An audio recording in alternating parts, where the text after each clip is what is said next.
తెలంగాణ రాష్ట్రంలో పార్టీ ఫిరాయింపు ఎమ్మెల్యేల అంశంపై మరోసారి రాజకీయ వర్గాల్లో ఆసక్తి రేపుతోంది. ఒకవైపు సుప్రీంకోర్టు విధించిన అక్టోబర్ 31 డెడ్లైన్ పూర్తయినా స్పీకర్ ఎటూ తేల్చలేదు. దీనిపై బీఆర్ఎస్ న్యాయ పోరాటం కొనసాగిస్తోంది. స్పీకర్పై బీఆర్ఎస్ దాఖలు చేసినటువంటి కోర్టు ధిక్కరణ పిటిషన్ను సుప్రీంకోర్టు ఈ నెల 17న విచారించనుంది. దీంతో పాటు ఫిరాయింపు ఎమ్మెల్యేలపై అనర్హత వేటు వేయాలని కోరుతూ వేసినటువంటి రిట్ పిటిషన్ కూడా విచారణకు రానుంది. ఈ నేపథ్యంలో తెలంగాణలో బీఆర్ఎస్ పార్టీ మారిన 10 మంది ఫిరాయింపు దొంగలకు టెన్షన్ పట్టుకున్నది. పార్టీకి ద్రోహం చేసి కాంగ్రెస్లో చేరిన ఎమ్మెల్యేలకు కౌంట్ డౌన్ మొదలైంది.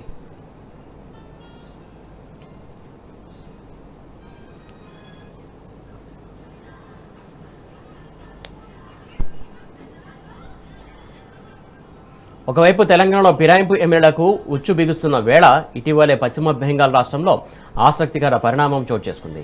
పార్టీ ఫిరాయింపులపై కలకత్తా హైకోర్టు ఇటీవలే సంచలన తీర్పు వెలువరించింది. బీజేపీ టికెట్పై గెలిచి తృణమూలు కాంగ్రెస్లో చేరినటువంటి ముకుల్ రాయ్ను ఎమ్మెల్యే పదవి నుంచి సస్పెండ్ చేసింది. బీజేపీ టికెట్పై గెలిచినటువంటి ముకుల్ రాయ్ పార్టీ మారడం మూలంగా తన సభ్యత్వాన్ని కోల్పోయారని జస్టిస్ దేబాంశు బసక్ నేతృత్వంలోని డివిజన్ బెంచ్ ఉత్తర్వులు జారీ చేసింది. గతంలో అనర్హత వేటు వేయడానికి పబ్లిక్ అకౌంట్స్ కమిటీ నుంచి తొలగించడానికి నిరాకరించినటువంటి స్పీకర్ బిమన్ బెనర్జీ నిర్ణయాన్ని కూడా ధర్మాసనం రద్దు చేసింది.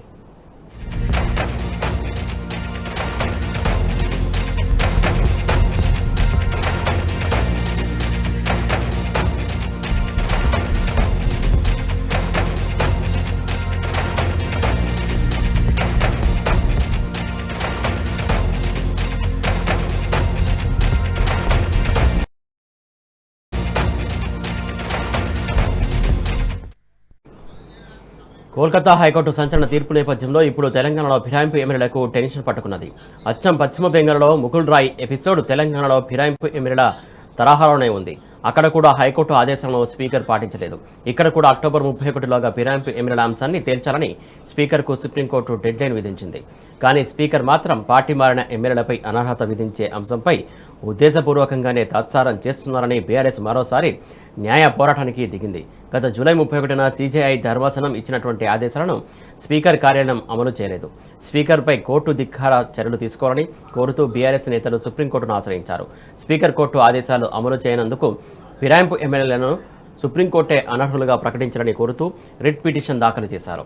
ఈ పిటిషన్లపై సోమవారం విచారణ జరగనున్న నేపథ్యంలో కోల్కతా హైకోర్టు తీర్పు ఆసక్తి రేపుతుంది.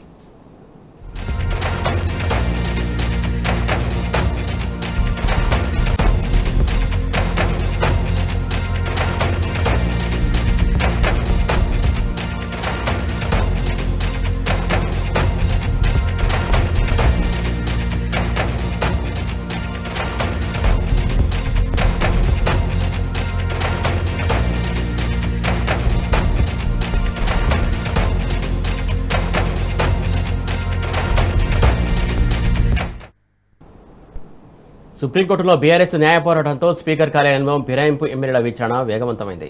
ఇవాళ భద్రాచలం ఎమ్మెల్యే తెల్లం వెంకట్రావు, జగిత్యాల ఎమ్మెల్యే సంజయ్ను స్పీకర్ విచారించారు.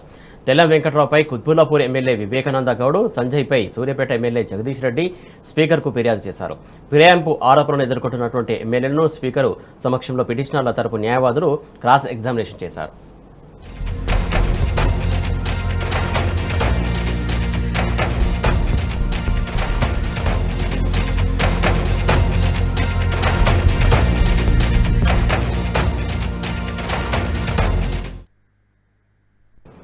ఒకవైపు ఫిరాయింపు ఎమ్మెల్యేల విచారణ కొనసాగుతుండగా మరోవైపు ఇద్దరు ఎమ్మెల్యేలు రాజీనామాలకు సిద్ధమైనట్టు తెలుస్తోంది. ఎలాగో వేటు తప్పదని station Ghanpur MLA Kadiyam Srihari, Khairatabad MLA Danam Nagender రాజీనామా నిర్ణయానికి వచ్చినట్టు తెలుస్తోంది.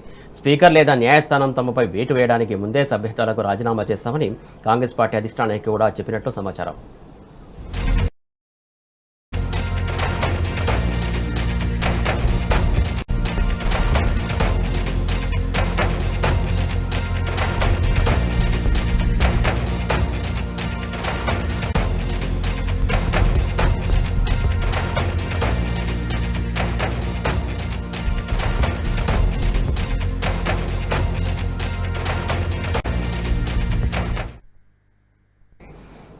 దేశ రాజకీయాల్లో పార్టీ ఫిరాయింపులు ప్రజాస్వామ్యానికి తూట్లు పొడుస్తున్నాయి. అందుకే పార్టీ ఫిరాయింపులను నిరోధించేందుకు రాజ్యాంగంలో 10th షెడ్యూల్ తీసుకొచ్చారు. ఇందులో భాగంగా పార్టీ మారిన ప్రజాప్రతినిధులపై అనర్హత వేటువేరని రాజ్యాంగం చెబుతున్నది. న్యాయస్థానాల్లో కేసులు తేలే వరకు ఆలస్యం అవుతుందని ఆ అధికారాన్ని చట్టసభ అధిపతులకు అప్పగించింది. అధికారమే పరమావధిగా మగిలిపెట్టినటువంటి నేటి రాజకీయాలకు తెలంగాణలో 10 మంది ఫిరాయింపు ఎమ్మెల్యేలే నిదర్శనం.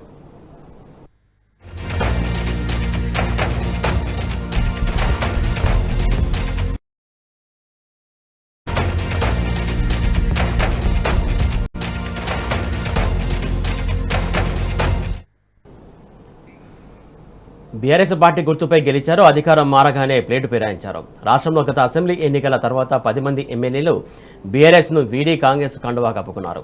తల్లిపాలు తాగి రొమ్ము గుద్దిన చందంగా వారి ద్రోహాన్ని ప్రజలంతా చూశారు. అయితే ఇప్పుడు బీఆర్ఎస్ న్యాయ పోరాటంతో వారి పదవులకు గండం రావడంతో సిగ్గు లేకుండా మాట మారుస్తున్నారు. తాము పార్టీ మారలేదని, బీఆర్ఎస్లోనే ఉన్నామని బుకాయిస్తున్నారు. కానీ పార్టీ మారామని స్వయంగా వారే పలు సందర్భాల్లో సెలవిచ్చారు. కారణం ఏంటి? ఈ రోజు ప్రకాష్ గౌడ్ అని ఉట్టి ప్రకాష్ గౌడ్ కాదు, నిన్న మొన్న నాతోని దగ్గర 10 మంది ఇంకా మాట్లాడారు. 10 మంది అడిగారు. నేను చెప్పాను కాంగ్రెస్ పార్టీలో నేను ఉన్నాను కాబట్టి నాకు తెలుసు స్వేచ్ఛ అనేది మనకు sky is the limit. Congress పార్టీలో మీరు వచ్చి ఎలాంటి ఇబ్బందుల గురి గారు మేము అది బాధ్యత మేము తీసుకుంటాము. ముఖ్యమంత్రి గారిని ఎప్పుడంటప్పుడు కలవచ్చు. కష్టపడ్డ ప్రజలు ఆదరించారు, గెలిచిన. ఇప్పుడు ఆ ప్రజలకు సేవ చేయడానికి కాంగ్రెస్ తోటి కలిసి అభివృద్ధి కోసం కాంగ్రెస్ తోటి కలిసి పనిచేస్తా ఉన్నా.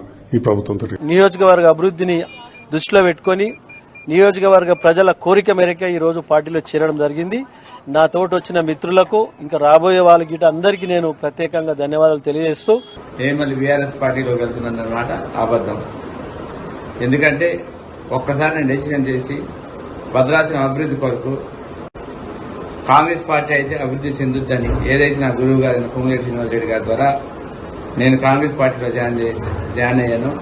గౌరవ ముఖ్యమంత్రి రేవంత్ రెడ్డి గారి ఆశీస్సులతో మరియు తుమ్మల నాగేశ్వర గారి ఆశీస్సులతో నా గురువు అయిన పొంగులేటి శ్రీనివాస్ రెడ్డి గారి ఆశీస్సులతో డిప్యూటీ సీఎం బట్టి విక్రమార్క ఆశీస్సులతో భద్రాచలం అభివృద్ధి చెందుతుందని ఆశతో వచ్చాను.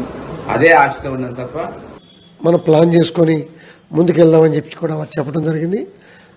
సంతోషంగా స్వీకరించి అన్కండిషనల్ గా నేను నా మిత్రులు, నా శ్రేయోభిలాషులు, కార్పొరేటర్స్, సీనియర్ నాయకులు, సహచర మిత్రులందరితో కలిసి ఈరోజు జాయిన్ అవడం జరిగింది. గౌరవ ముఖ్యమంత్రి రేవంత్ రెడ్డి సమక్షంలో మారడం జరిగింది. రైతుల కష్టాలు తీరాలనే ఆకాంక్షతో నేను ఈరోజు వారి నాయకత్వంలో, రేవంత్ రెడ్డి గారి నాయకత్వంలో కాంగ్రెస్ పార్టీలో వచ్చాం. రేవంత్ రెడ్డి గారు స్వయంగా పిలిచి, అన్న మీరు మా పార్టీలోకి రండి, ప్రభుత్వానికి మీ అనుభవం అవసరం, మీ నియోజకవర్గ అభివృద్ధిని మీరు ఊహించిన దానికంటే బ్రహ్మాండంగా చేద్దామని చెప్పి వారు నన్ను కాంగ్రెస్ పార్టీలోకి ఆహ్వానించడం జరిగింది.